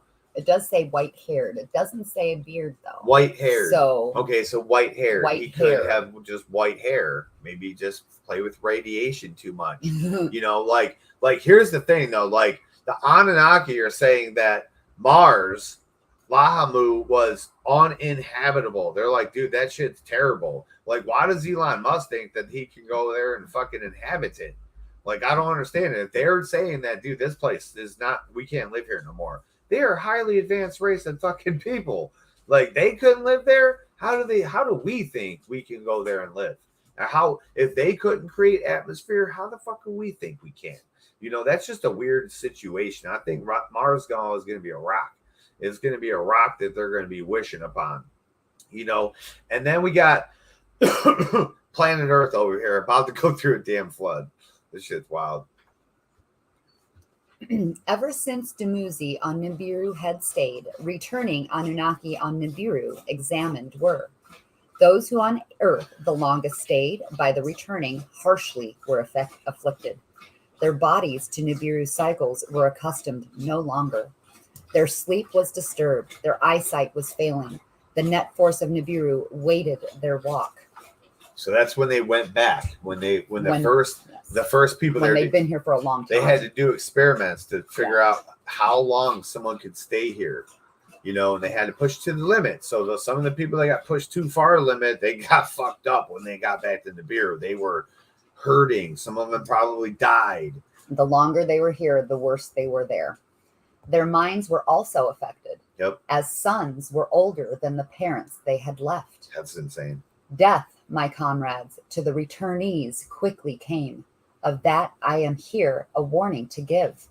The three leaders, on earth the longest, by the words silent became. They were like, oh, fuck. They cannot go home. Ninmah was the first to speak. That much was to be expected, she was saying. Enki, the wise one, to her words consented. That much was clear, he said. Enlil was with anger was seized. Before the earthlings like us were becoming. Now we as earthlings have become to this planet imprisoned. This whole mission to a nightmare turned. Yep. By Enki and his earthlings from masters. Slaves we were made. Yep. Anu sends them all to death. To the outburst, Galzu with compassion listened. Indeed, much there is to ponder, he said. On Nibiru, much thinking and soul-searching, deep questions were raising. Should Nibiru to its fate been left, whatever by the Creator of all intended, to be let to happen? Let me reread that. Should Nibiru to its fate been left, whatever by the Creator of all intended, to be let to happen? Or was the coming to earth by the Creator of all conceived, and we only unwittingly emissaries? Of that, my comrades, the debate will continue. So was Galzu to them saying. Now this is the secret command from Nibiru. The three of you on earth will remain, only to die to Nibiru you will return. In celestial chariots, the earth encircling, the calamity you shall outwait. To each of the other Anunnaki, a choice to leave or the calamity outwait must be given. The Igiki, who earthlings espoused, must between departure and spouses choose. No earthling, Marduk Sarpanit included, to Nibiru to journey is allowed. For all who stay and what happens see, in celestial chariots they safety must seek. As for all the others, to depart from Nibiru forthwith they ready must be. So did Galzu Nibiru's commands to the leaders in secret reveal. So there's this dude that comes to Earth. They didn't get any word from Anu that he sent an emissary to spit words to him. Because, you know, Anu usually just talked himself. That was his kids he was talking to. So he'd be like, yo, how's it all going? Oh, cool. Hey, you know, well, if we come close enough this year, maybe we'll come over. You know, that's what it was. Literally, they didn't come to Earth all the time. Not the command, not the people on Nibiru. They had to wait till they came close enough to Earth, and then they'd be like, all right, cool, we're close enough. We'll jump over there real quick. Anu came to Earth a couple times. A few times he spent thousands of fucking years here by our count. But for him, it was only a couple shars. Few shars he stayed. And then we got this dude comes here, Galzu, white-haired Galzu. Like, is he God? Is he the creator of all? Is he a plant? But why does he say he was in school with Nimma? Like, it's weird. In school, you know, dig deep in that. You know, in school, you know, she did a certain kind of a teaching thing. She did a certain thing. Maybe that in school means he knows exactly what she knows. Maybe of how to bring life. You know what I'm saying? I don't know. I was digging deep into that thought one day. But so he lays out the whole path of what's going to happen. He's like, listen, you can't go back to Nibiru. You guys are going to die if you do. So you three, Enlil, Nimma, and Lord Enki have to stay here. Now, listen, they brought their kids with them too, like Marduk and shit. They were all here the whole time, never left. They all got to stay here and die here, okay? Now, though, that's their sentence. And then he says, go out and find all the other fallen angels, the Agigi, the workers on Mars and shit, the fucking belter loaders, right? They're going to kill you if you don't fucking let them bang their women. And find them, tell them they can't return them to Nibiru either, but they can if they want to. But the wives, they got a choice. Either they can stay or they can come in the rocket ships, but the wives can't come back to Nibiru, okay? And then they say all the rest is for everyone else, but if the Earthlings want to live, they have to come on the spaceships and float around the Earth. But none of the Earthlings can come to Nibiru. None of them are allowed at Nibiru.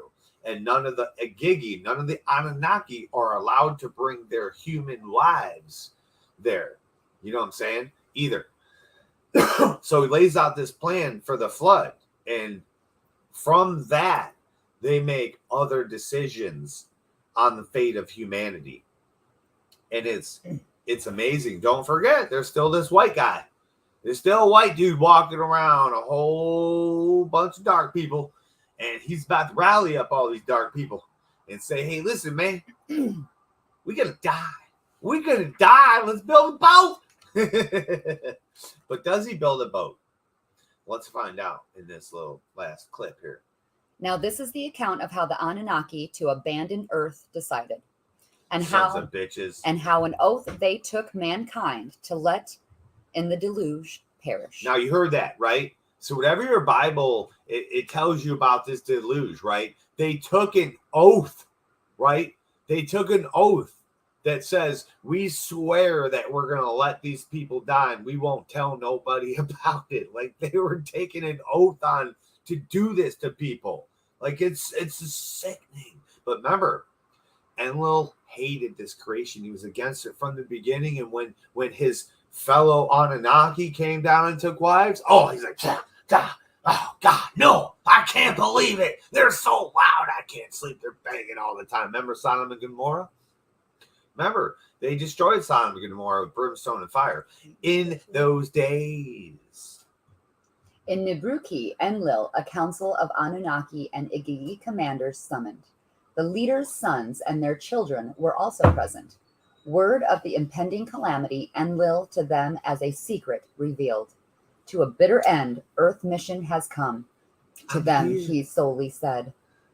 All who to leave wish in celestial boats that are ready to Nibiru will be evacuated. So 1 second though, I forgot these two parts. You hear here that when they knew this deluge was coming, this flood was about to happen, they called up Nibiru and said, yo, send us all your fastest ships. So they flew here real quick. They stripped every place of all their mining equipment, all their technology that was doing the work, and all of their gold.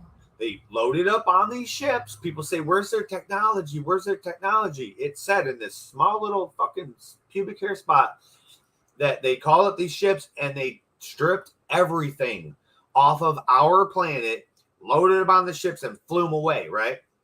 And then what was that last part you just read? I lost myself in that little bit. Words of the impending calamity Enlil to them as a secret revealed. To a bitter end, Earth mission has come. To them, he solemnly said. No, it was right before that. Oh, Mission Earth. Okay, so they stripped all of their technology and all of their gold that they mined, all their metals, whatever the fuck they wanted from our planet. They took everything, put them on these ships, and left. And they said, "Hey, Mission Earth has come to an end." So the reason they came here to mine this gold and shit is now over because there's a damn flood coming. Check this shit out.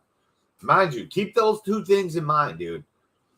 All who to leave wish in celestial boats that are ready to Nibiru will be evacuated. But if earthling spouses they have, without the spouses they must leave. Igigi, who was to their spouses and offspring attached, are, let them to the highest peaks on earth escape. So there you go. They said, yo, you can take your wives. You can't take your wives to Nibiru. But if you want to keep your wife, they didn't even let them go on the spaceship. See what I'm saying? Galzu, the master Galzu, told them to put them on the spaceship. They said, no, we're not putting these fucking humans on the spaceship. And if you want to live, if you want to live, you climb to the highest mountains and hope your ass can hang on. King of the hill, baby. How you think we got that king in the mountain shit? That's some bullshit. Them and their kids, whether they were giants or not. But some of these people are mountains right now. So, you know. As for a few of us Anunnaki who will choose to stay, in boats of heaven and earth skies will we remain.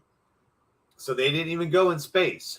They stayed up in the clouds. When you look up in the clouds, they was up there, right there watching.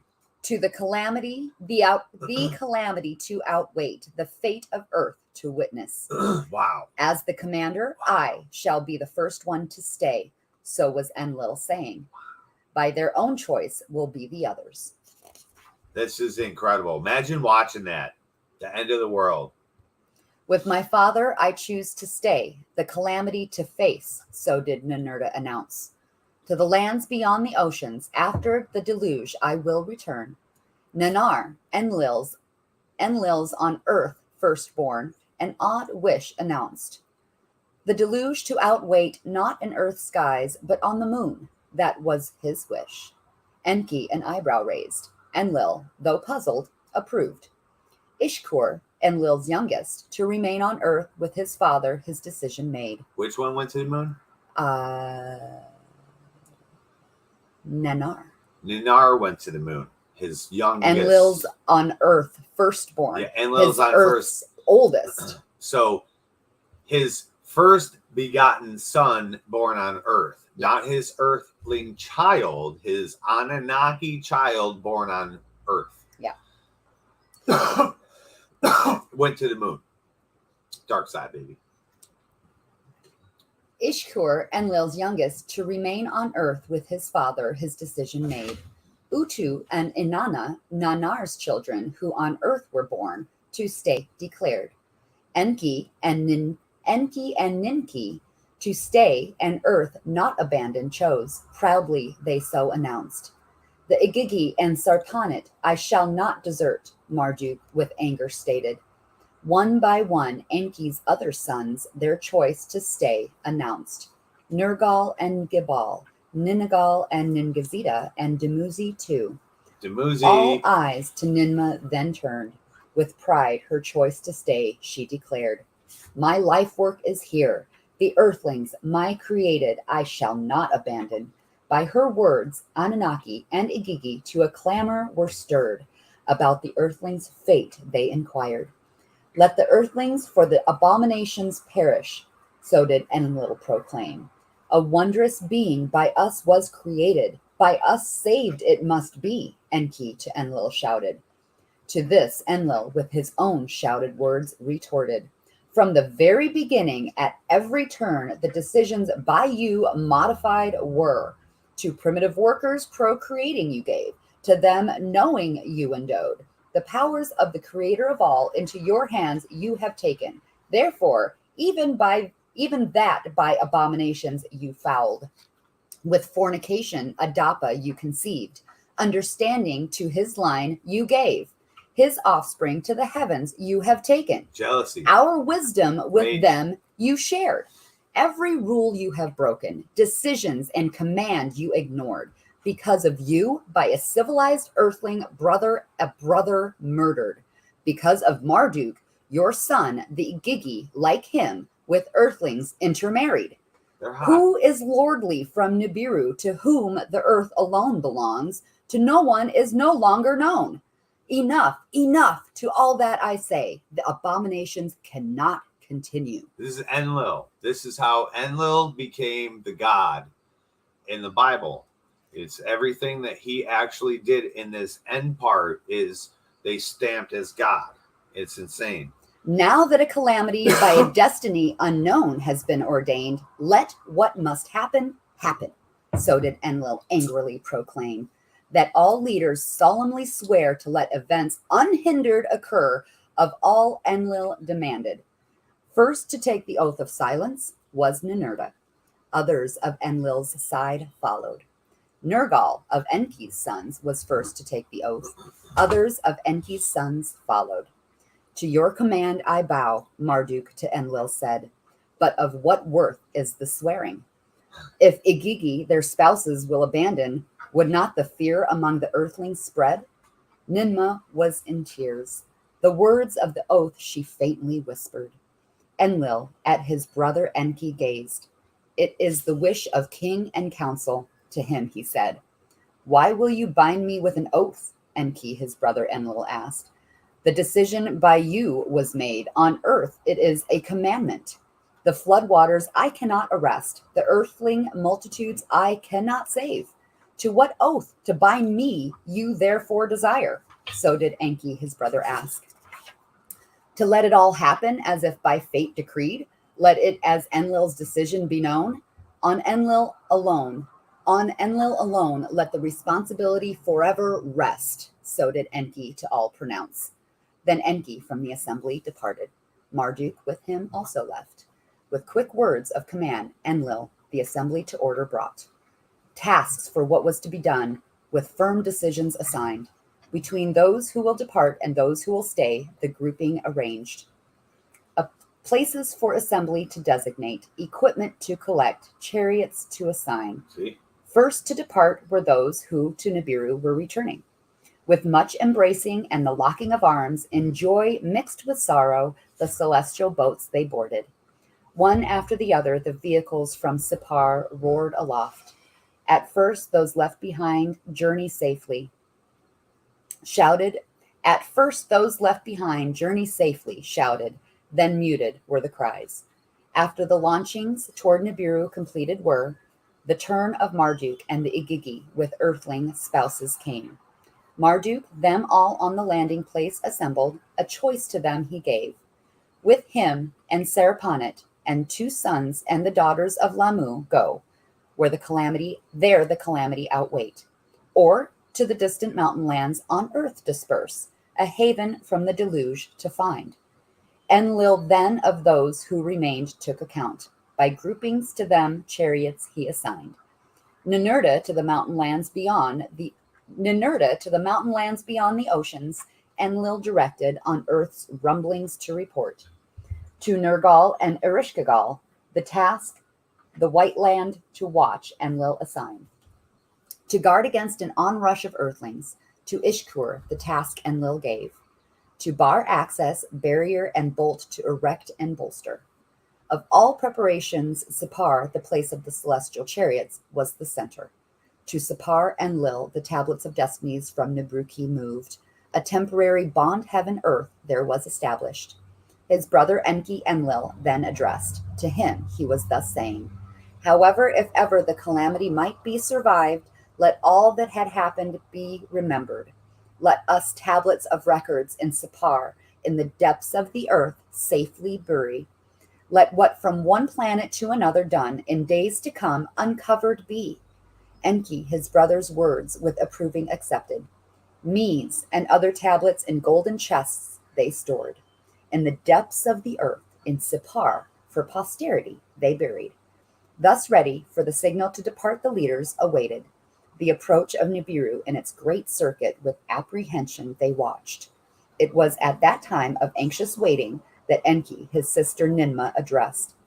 To her was Enki thus saying, in his preoccupation with the earthlings, of all other living creatures, Enlil lost attention.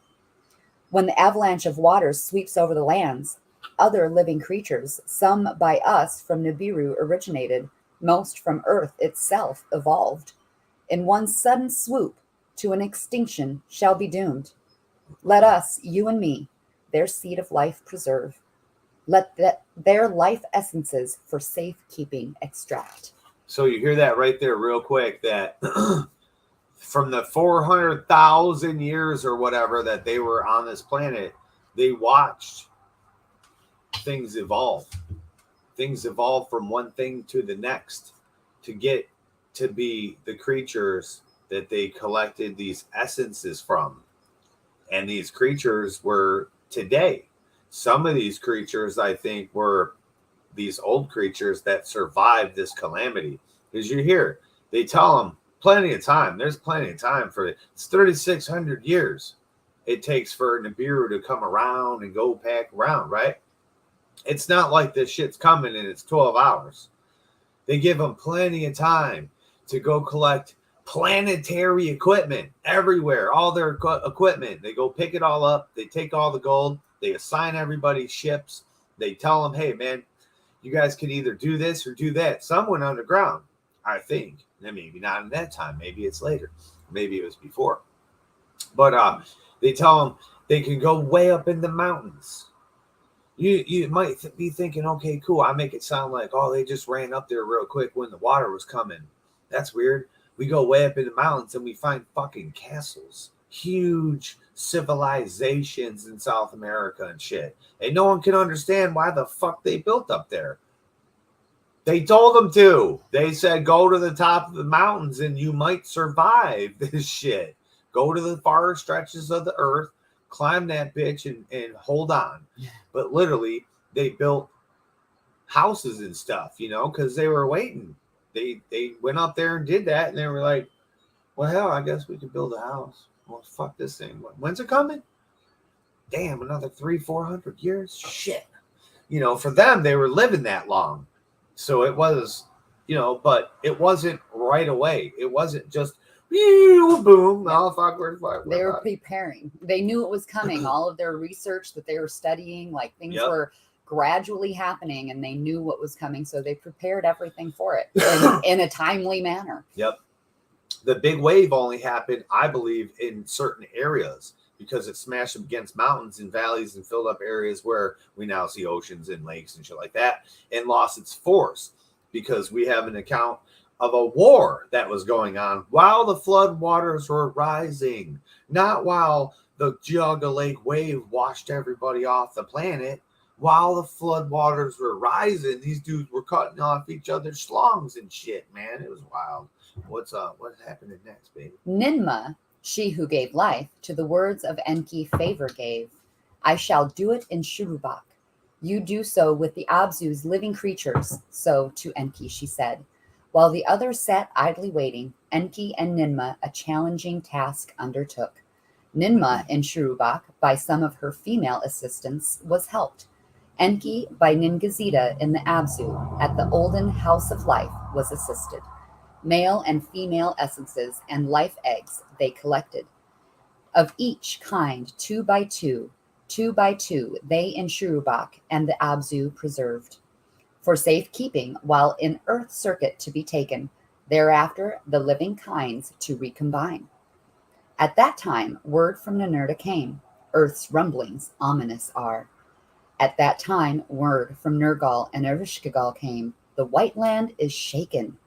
In Sipar, all the Anunnaki gathered, the day of the deluge they awaited. Yeah. Doom, doom, doom. And that is the end of the 9th tablet. Yeah, that is the end. So in Sipar, there's all the tablets, the me formulas, they're there. Deep down in the earth in a gold case. People know about the shit. They dug it up. They got the shit. These are lies that they're holding back from you. The shit was really there. They dug the shit up. It's insane. You know, you see that Indiana Jones and Lost Temple, da da da da. That was all true. We had all these people that will go, they learned this shit. They learned these secrets. They heard these stories. They went, they saw, they dug it up, and they sold it on the black market for millions. You know what I'm saying? Now it's some jackasses on the shelf back here. We think it's some cool fucking thing, but really it's a lost goddamn civilization of some fucking thing. Probably. Most likely. So next What's week, going on for next week, baby? the 10th tablet. Please, Brad, what up? Be sure to tune in for this amazing saga. The mystery emissary appears to Enki in a dream vision. Ooh. Enki is told to save mankind through his son Zusudra. By subterfuge, Enki directs Zusudra to build a submarine. A navigator comes aboard, bringing Earth's seeds of life. Nibiru's approach causes the White Land's ice sheet to slip. The resulting tidal wave engulfs the Earth with water. The remaining Anunnaki bewail the calamity from Earth orbit. That means they cry. They were very upset watching all the Earth people get annihilated and the animals. The waters recede. Zusudra's boat rests on Mount Salvation. Mount Salvation. Descending in a whirlwind, Enlil discovers Enki's duplicity. Enki convinces Enlil it was destined by the creator of all. They use the surviving landing platform as a temporary base. In a creation chamber there, crops and cattle are fashioned. Abundant gold is discovered in the lands beyond the seas. So there's where, real quick, that's, you hear it, lands beyond the seas. That's just what I'm saying. So when they say the lands beyond the seas, all those different times, like, were they always talking about this place here? Because this is South America, North America. Like, or were they talking about another island? And that's where I really want to get a big fucking map up on the wall or a globe or something where I could spin it and show you guys. I could do it on the Earth, Google stuff. Yeah, go ahead. New space facilities are established in the olden lands. They include 2 artificial mounds and a lion-shaped carving. Oh, that's insane, isn't it? Ninma offers a peace plan to resolve erupting rivalries. So that is next week. Next week, there's 2 mounds erected with a lion carved fucking mound in front of it. That is fucking pretty wild, guys. That is pretty wild. And they build space. They call it 2 new space ports, right? On the one surviving platform, too, the landing, that's mentioned, the one landing platform that survived the deluge. So this is one that was still there. Yeah. Everything else was covered in mud or water. That's what it was. It wasn't that they were destroyed completely, but there was only, as the waters were receding, there was only one. They flew around the whole planet, and there was only one that they saw was, okay, cool, we can land there. So that's where we're all landing. And that's, if you don't know, that's Egypt. That's Cain. That's the land of Cain. Kemet. Is that the land of Kemet? Could be. Isn't that the land of Kemet? I think it's Egypt is what it is. In case anybody's wondering what book we're reading out of, it is The Lost Book of Enki by Zecharia Sitchen. Yep. Good book. That's a fascinating story of space and Han Solo and the Belter loaders And Mars, I mean, Mars is about to throw some damn meteors at us and shit, you know, like Sodom and Gomorrah and shit like that. They got destroyed.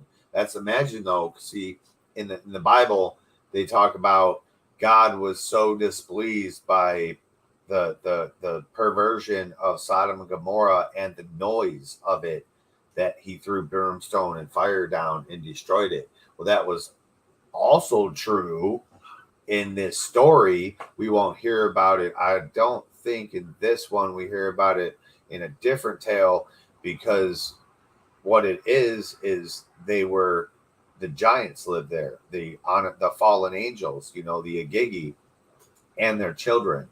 And these things became so lustful that like every hole on every person was fair game. And they had a big rock in the middle of the town in Sodom and Gomorrah. And anyone traveling through there got strapped to this rock and got done up real good, you know, by everyone in town. Every single person in town took their turns on the people, women, children, whole families got tied to the rock.